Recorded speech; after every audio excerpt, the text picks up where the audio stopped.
recently, the left-handed people of the world have been voicing some legitimate complaints.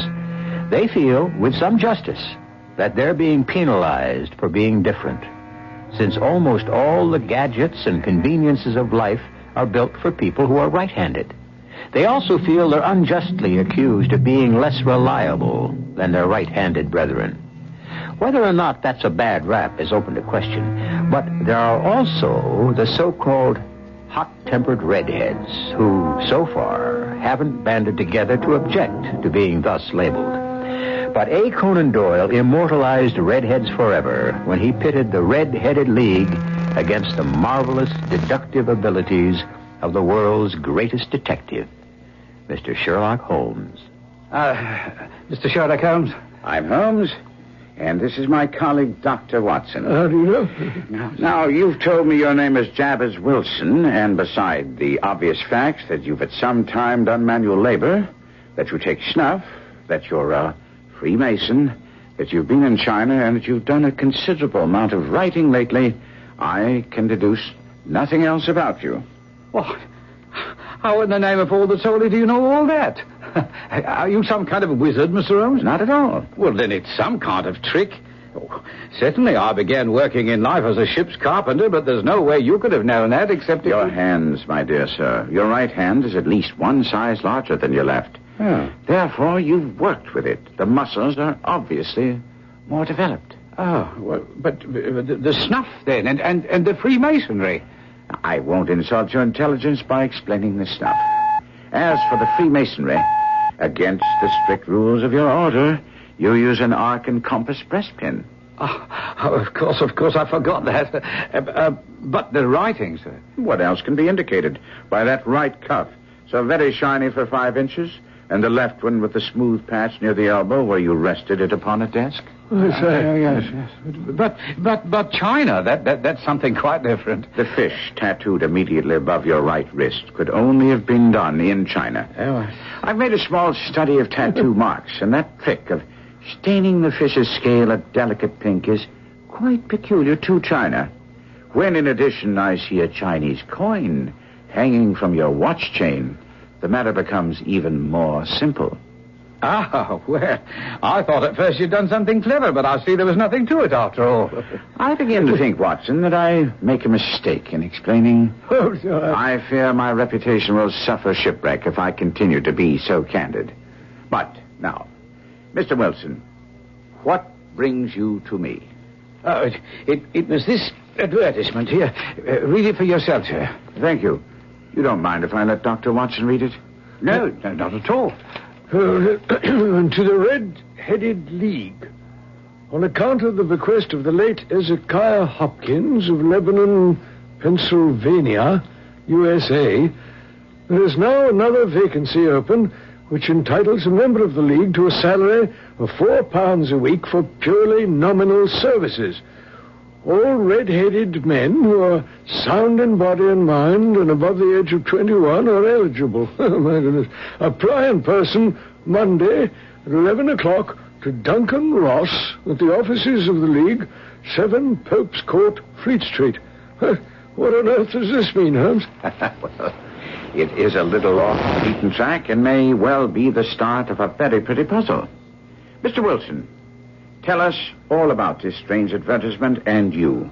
Watson, you, of course, noted the date of the newspaper. Yes, April the 27th, 1890. Just 2 months ago. Excellent. Now, Mr. Wilson. Oh, well, I keep a small tobacconist shop at Coburg Square. It's not very large, and it doesn't do more than just give me a living, you know, but since I have a flat above the shop, I make out all right. Well, sir, I used to keep 2 assistants, but now I can only afford 1. And that only because he's willing to work at half wages to get a place to live while he learns the business. Mm-hmm. What's the name of this obliging youth? Oh, his name is Vincent Spaulding, and he's not such a youth either. Oh, it's hard to say how old he is, but I tell you, Mr. Holmes, I couldn't have a sharper assistant. Never was such a fellow for photography.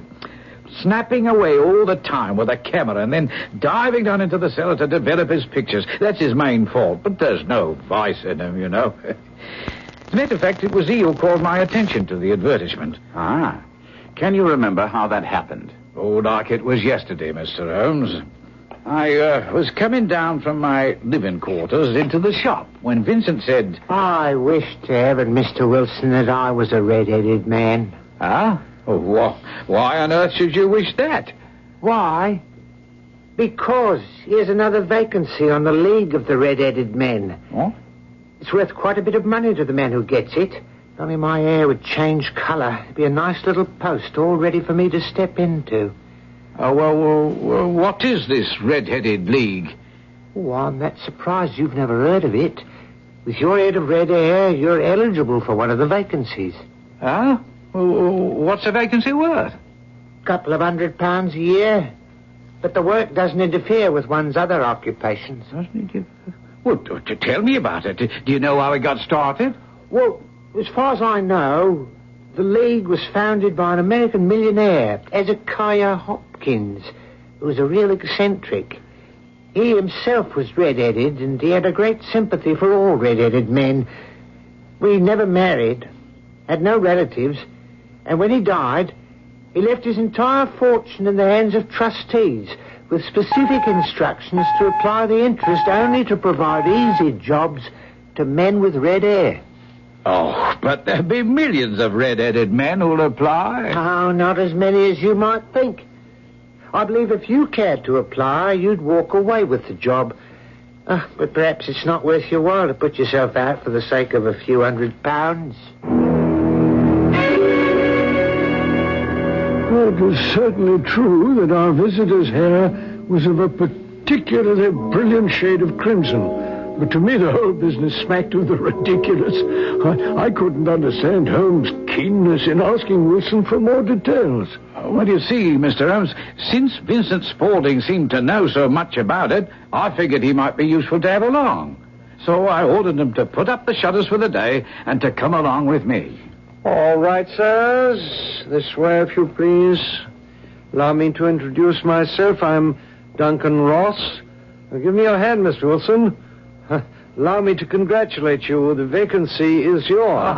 What did I tell you? Are you a married man, Mr. Wilson? Do you have a family? Well, neither, but does it make any difference? Oh, dear me. This is very serious indeed. I'm sorry to hear about your bachelorhood. But I must explain that the fund wasn't only set up for providing pleasant jobs for red-headed men, but for the propagation and spread of redheads as well. You must see this puts me in an awkward position, most awkward. Well, couldn't there possibly be an exception made, Mr. Ross? I mean, in this case where you have such a magnificent head of hair. Yes, well, we might stretch a point in your case. Yes, we might. After all, it isn't as if you hated women. You very well may someday marry. Oh, well, I might, but... Then let's say no more about it. When can you start? That might be a problem. You see, I already have a business. Don't you worry about that, Mr. Wilson. I can look after that for you. Well, now, what are the hours? 10 a.m. to 2 p.m., 6 days a week. That might work out. My busiest time is early in the morning and the early evening. And I can handle the shop while you're away. Yes, it seems satisfactory. And the pay? £4 a week. And the work? Purely nominal. What does purely nominal mean? Well, you must be in this office the entire time. The will is very clear upon that point. I cannot make it strong enough. If you leave, you lose the position forever. Oh, I'm sure I'll be able to stay here the whole 4 hours. And no excuse will prevail. Neither sickness nor business. There's no such thing as an emergency. Oh, yes, sir, I understand. Well, I certainly hope you do, Mr. Wilson. I've already made one concession, but there'll be absolutely no others. I should abide by the rule, but what is the work? To copy the entire Encyclopedia Britannia. Now, there is the first volume on that press. You must find your own ink, pens, and blotting paper. We provide the table and the chair, and you agree to start tomorrow. Do we understand each other?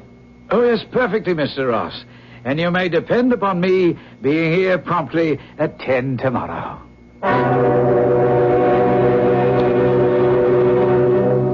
A famous old radio show started with these words: "Who knows what evil lurks in the hearts of men? The shadow knows." And indeed he did. But if he knew about the evil in the hearts of men, the world's greatest detective, Sherlock Holmes, knew better than anyone what evil lurked in the minds of men. I'll be back to hear what Sherlock Holmes unravels in the puzzle of the Red-Headed League.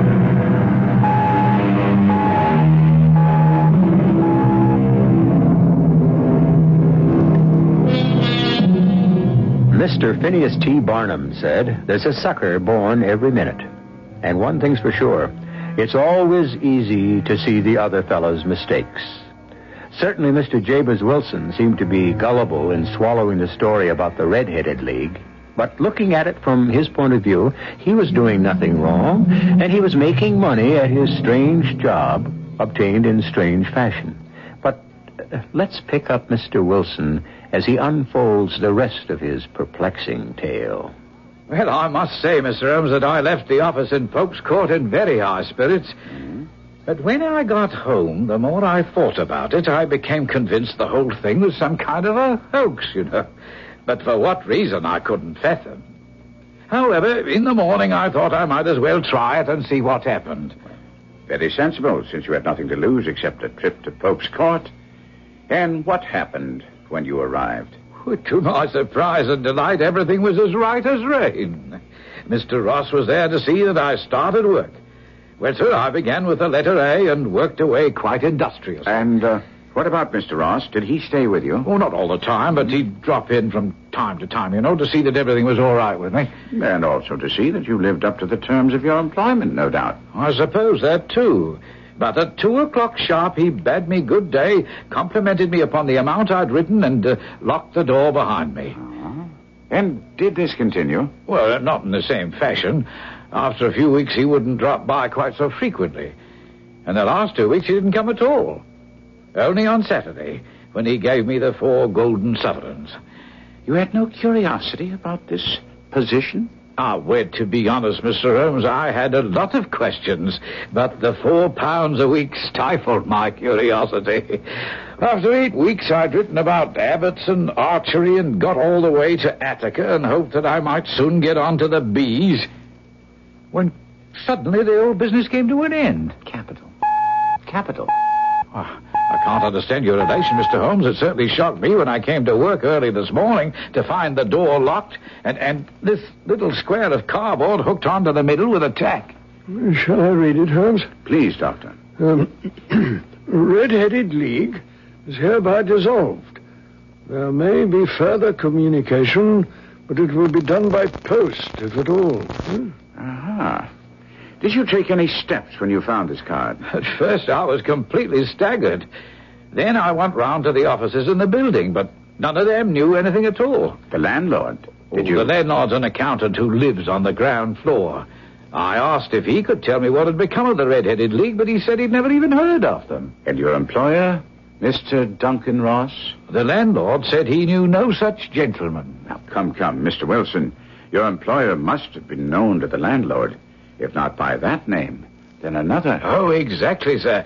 When I described the red-headed gentleman in room number 4, the landlord told me that his name was Charles Morris. He was a solicitor, using the room only until his new offices were ready. He moved out yesterday and was at his new address, 17 King Edward Street, near St. Paul's. And when you got there, the cupboard was bare. That's right again, sir.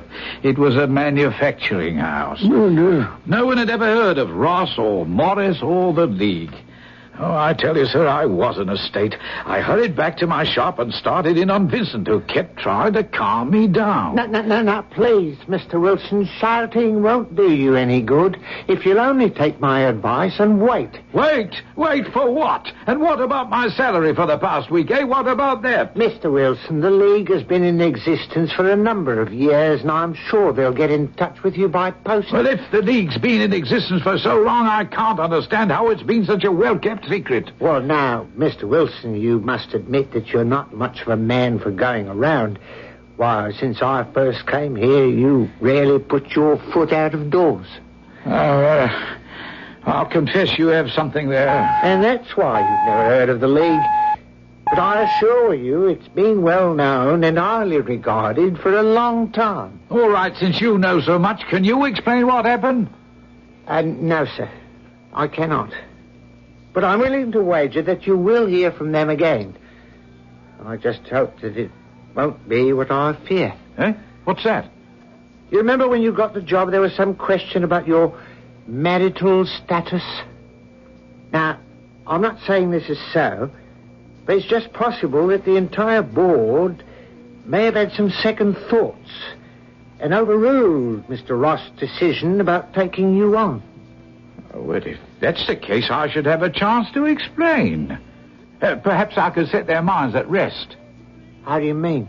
Well, it just so happens that that recently I have encountered a young lady who I think might just be suitable for well, I have been thinking about marriage. Oh, now that's an important factor, Mr. Wilson, very important. And I feel that somehow the League should be informed of your intentions. Well. How and when did romance enter your life, Mr. Wilson? Mr. Holmes, it was most peculiar. As you heard, I'm generally a stay-at-home, you know, but being cooped up in that office every day for so long made me want to stretch my legs a bit. And this one evening... Now, come, Mr. Wilson. There's no need to be embarrassed about romance, eh, Watson? Quite so. Well, as I tell you, it sounds like she... You see, there was this lady, not a young flippity-gibbet, but a mature lady, you know, and she stumbled. Oh, dear. And I managed to keep her from taking quite a spill, and since we seem to have a lot in common... Was she a redhead? No, but at any rate, we hit it off, and I began to see quite a bit of her, and... well, hang it all, I'm thinking of marrying her. Did you and your lady ever discuss the Red-Headed League? Well, I may have mentioned it, but we didn't dwell on it. Can you recall her reaction? No, and I can't see how she has anything to do with the matter at hand. Perhaps not. At any rate, Mr. Wilson, today is Friday, and if you'll see me on Monday, we may have some answers for you. Do you think that I should... You should go back to your shop and take care of your business. After our red-headed visitor had left, Holmes sat with his lean figure hunched in his chair and his eyes closed. Suddenly he opened his eyes and asked... Well, Watson, what do you make of it? I make nothing of it, Holmes. It's a most mysterious business that seems to have no rhyme or reason. As a rule, the more bizarre a thing is, the less mysterious it proves to be. But I feel that this may very well be a serious matter. And if what I fear to be true is true, there's little time left. What do you propose to do? To smoke. It's quite a 3-pipe problem, and I beg that you don't speak to me for 50 minutes. With his thin knees drawn up to his hawk-like nose, and his eyes closed, and his black clay pipe thrusting out like the bill of some strange bird, my friend sat lost in thought. Suddenly, he sprang out of the chair, put his pipe down on the mantelpiece, and said... What do you think, my dear doctor? Could your patient spare you for a few hours? Oh, I have nothing to do today. My practice is never very absorbing. Good. Then come along.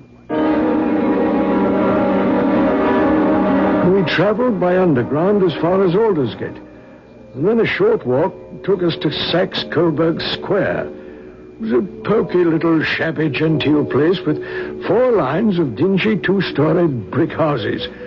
We stood across the street from the corner house, on which one could read Jabez Wilson, tobacconist. My companion stood carefully scrutinizing the houses. What are you looking at, Holmes? The houses and shops and the names. Well, surely you know the name of Jabez Wilson. This is a time for observation. We are, so to speak, in enemy country.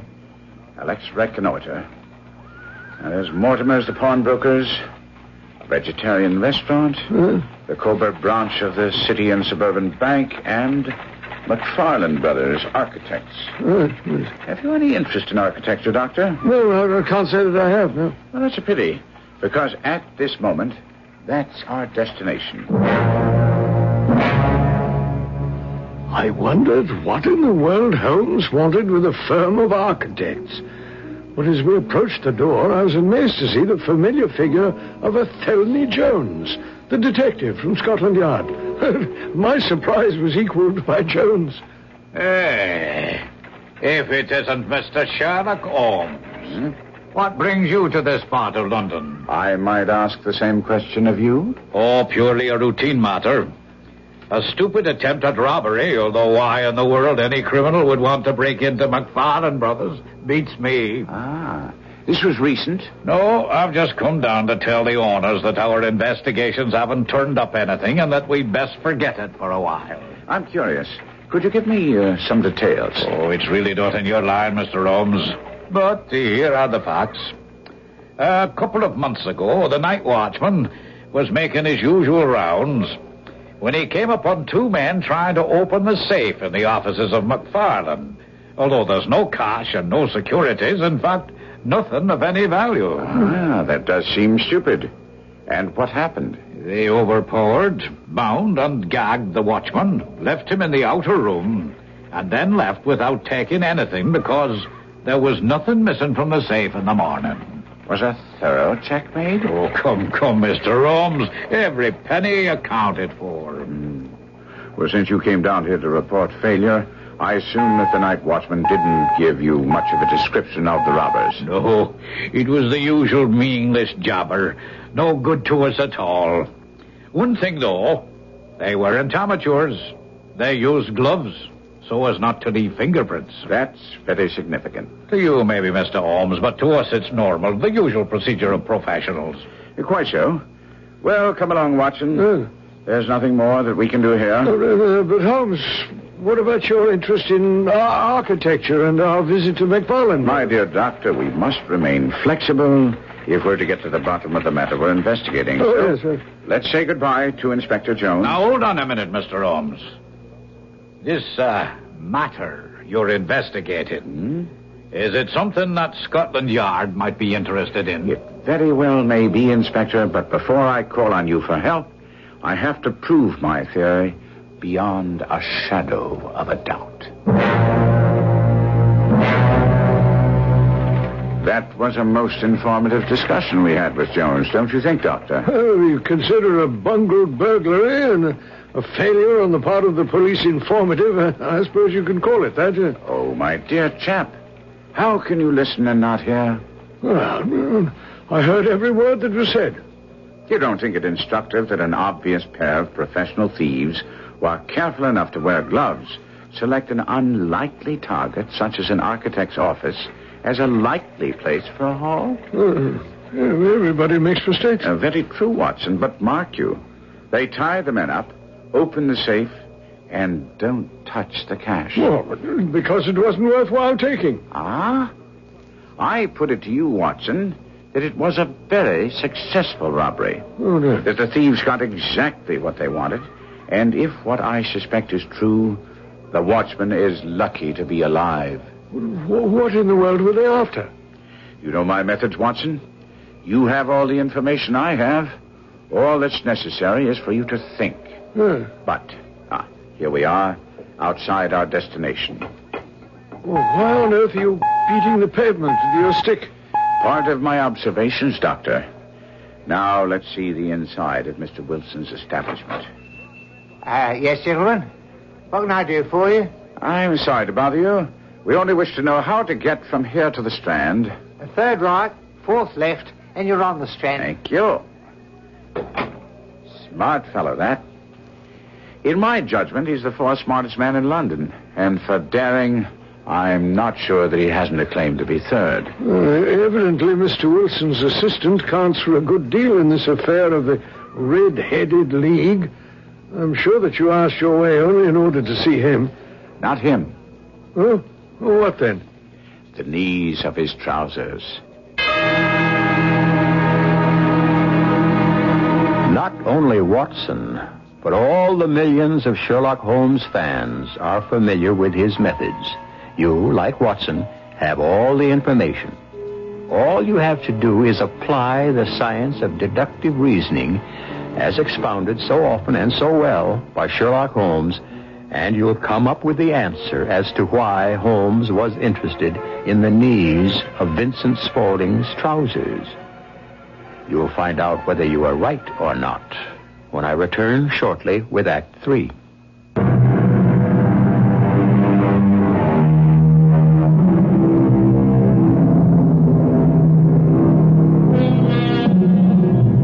At the risk of being labeled a male chauvinist, I submit that writers of detective fiction believe that thinking and women are incompatible. To prove my thesis, let me point out that the three greatest thinking detectives of all times, Sherlock Holmes, Nero Wolfe, and Arsène Lupin, avoided involvements with the opposite sex. They must have believed that romantic involvement would, in some way, affect their judgment. At any rate, in today's story, Holmes is concentrating on red-headed males, and we find him and Dr. Watson in their Baker Street flat. Holmes had been poring over a map of London streets for some time, and also had a back issue of the Times open to the financial page, when he finally folded the map, looked up, and said with a sigh of satisfaction, I think there's no chance of my being wrong now. Well, I'm sure you're right, but I'm blessed if I know what you're right about.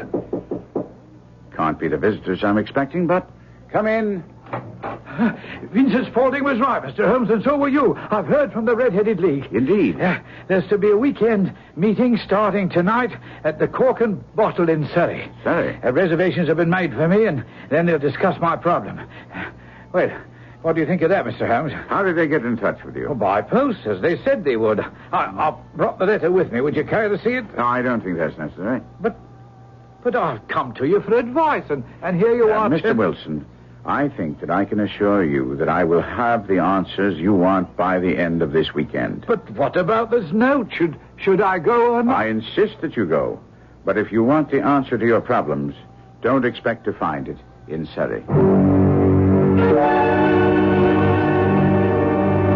After Holmes had persuaded a reluctant Jabez Wilson to keep his weekend rendezvous in Surrey, and he'd rushed off, I looked at Holmes. Holmes, I'll confess that this nonsensical charade of the Red-Headed League seems to me to be just a silly kind of game. On the contrary, my dear Watson, it's serious. Very serious indeed. Oh, dear. You characterize this as a charade, and your instincts are always good.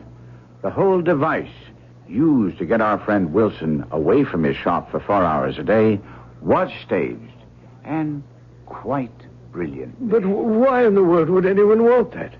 There's nothing in that shop or house of any value. Think, Doctor. Remember I observed that the knees of Vincent Spaulding's trousers were covered with dust and badly worn? Yes. Add to that his habit of rushing down to the cellar at every opportunity. Ah, of course.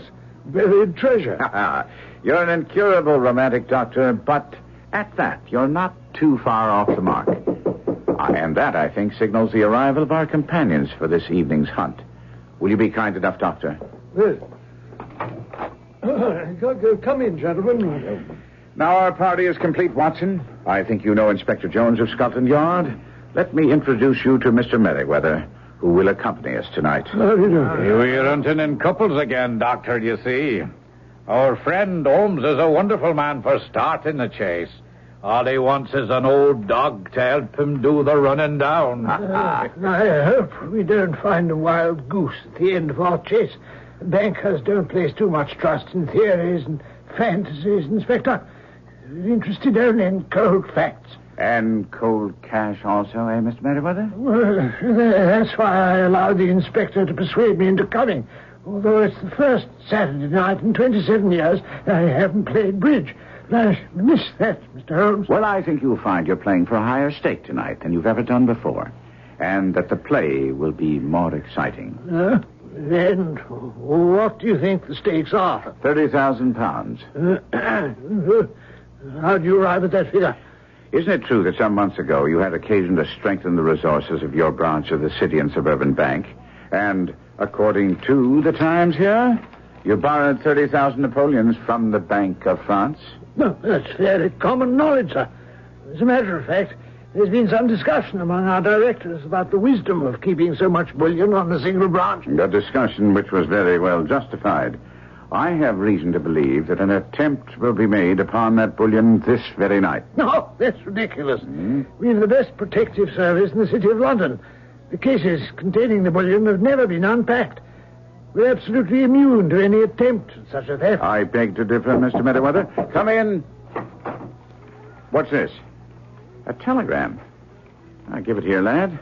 And this is for you.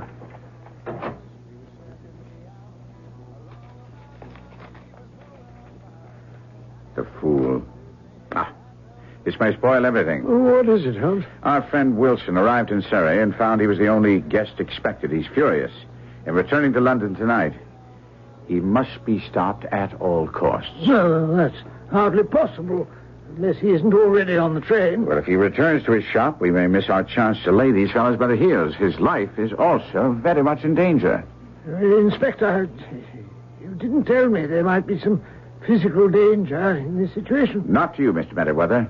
They don't know you, but if this Vincent Spaulding is the man I believe him to be, murder isn't beyond him.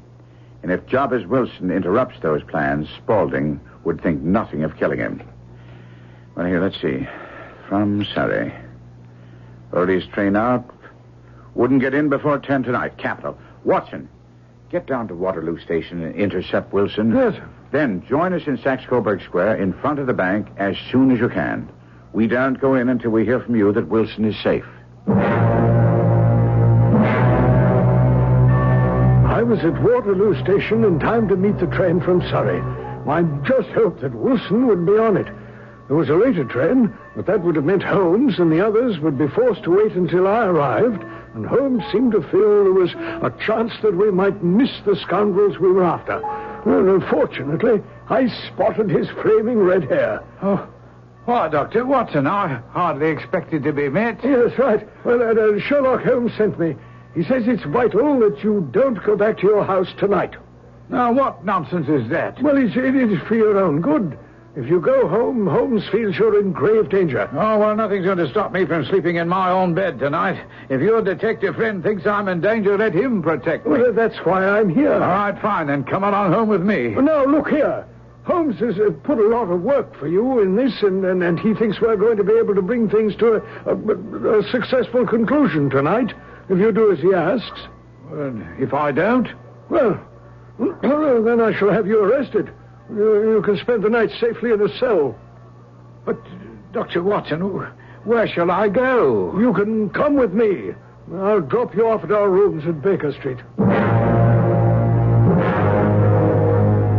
And that's the way it was arranged.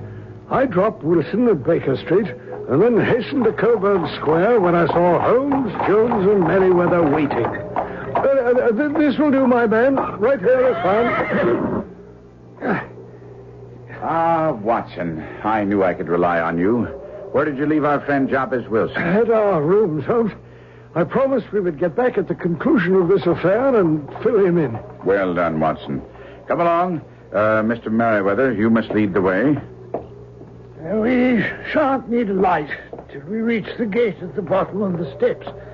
Mind your feet here. The stairs are narrow. Inspector, I think it's time for you to light your lantern. We can use it down here to open the gate. We shall certainly need it in the cellar. Mr. Merriweather conducted us down a dark, earth-smelling passage into a huge paved vault or cellar, which was piled all around with crates and massive boxes. Would you mind holding the lantern up for a moment so that I can get a better view of the ceiling, Mr. Merriweather? Well, as you wish, Mr. Holmes. You're not very vulnerable from above, at any rate. No, from below. Oh, dearie. It sounds quite horrible. I really must ask you to be more quiet. Now, you've already imperiled the success of our whole expedition. Have the goodness to sit down upon one of those boxes and do not interfere.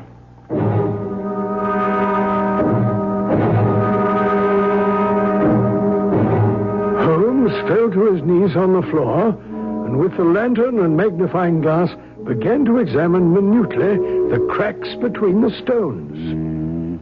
I suspect we have at least an hour's wait. When they start, they won't lose a minute, however. But the sooner they complete their work, the more time they'll have for their escape. They'll need a great deal of time, if your theories are correct, Mr. Holmes. The crate on which I sit contains 2,000 Napoleons packed between layers of lead foil. There are 15 of these crates altogether. How you imagine these so clever thieves are going to transport them is beyond me. That problem concerns me, too, but I'm afraid that we shan't have the answer until we've bagged the men themselves. In order to make sure that there'll be no slip-up, I must ask you, Mr. Merriweather, to put the screen over that lantern. And sit in the dark? I'm afraid so. Our thieves' plans have gone so far we dare not risk a light. I suggest you conceal yourself behind that packing case, Mr. Merriweather. Watson and Jones and I will also find places of concealment. And, Doctor, if the men fire, have no compunction about shooting them down. If there's anyone to shoot at, this whole fantastic scheme isn't the product of your fevered imagination. Fortunately, I do my work for pleasure alone, Mr. Merriweather. Let me use this part of our wait by asking you some questions. As you wish. Why would anyone pay a man £4 a week to copy the Encyclopedia Britannica? Unless he were demented, I cannot imagine. Or unless he wanted to be sure that man wouldn't interfere with the work he had in mind. What work? In a moment. Why would professional thieves bind a watchman, open a safe, and take nothing? Now ask Inspector Jones. I'm no good at riddles. Well, then I shall ask you a question I believe you can answer. Who were the architects for this building? Well, of course I know that. The McFarlane brothers. Exactly. The McFarlane brothers' premises were the ones invaded by the robbers. I'm sure they either took or made copies of the plans for this building.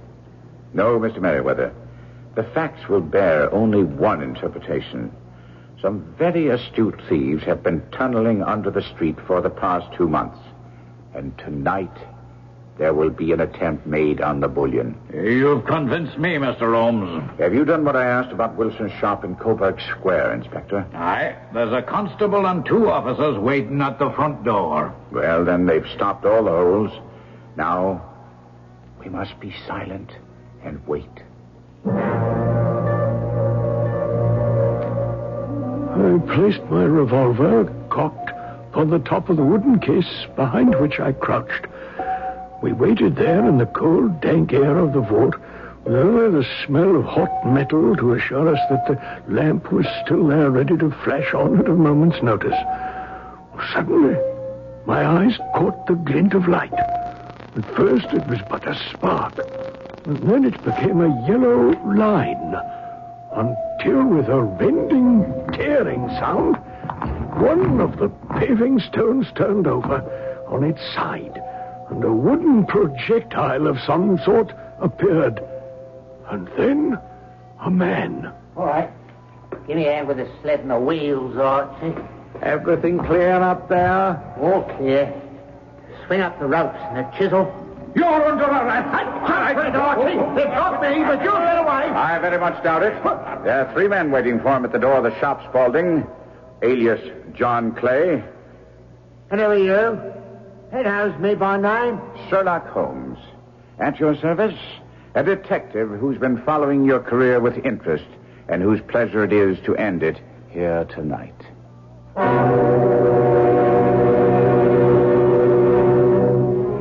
The Adventure of the Red-Headed League was written back in 1890. And yet, last year, we read of 2 daring robberies in France where exactly the same methods were employed. Tunnels were dug under streets, connecting with sewers, and then on up into the vaults of 2 banks. The only thing missing was the Red-Headed League. I'll be back shortly.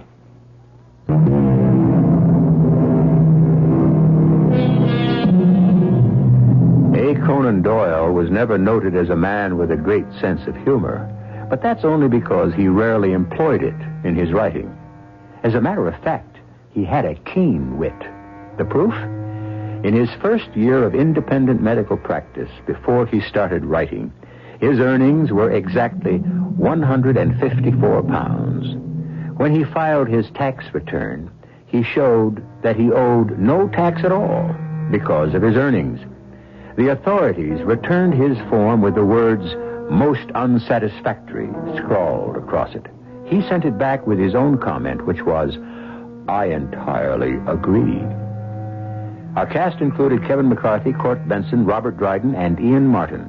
The entire production was under the direction of Hyman Brown. And now, a preview of our next tale. Oh, I can control myself, Uncle John. If I could keep myself in hand, swallow my bile all those years I had to scratch for handouts, how easy do you think it's going to be for me now that I'm king of the hill? Carl, boy, save some pity and sorrow for the poor old man. He was your great-uncle. He was a family nemesis. He sat on the estate and the money, pontificating on the virtues of frugality and self-denial, refusing my father his share, hounding him into mediocrity, turning him into a fawning dog, killing him in the end. And my mother with him, may he rot in hell. The bishop.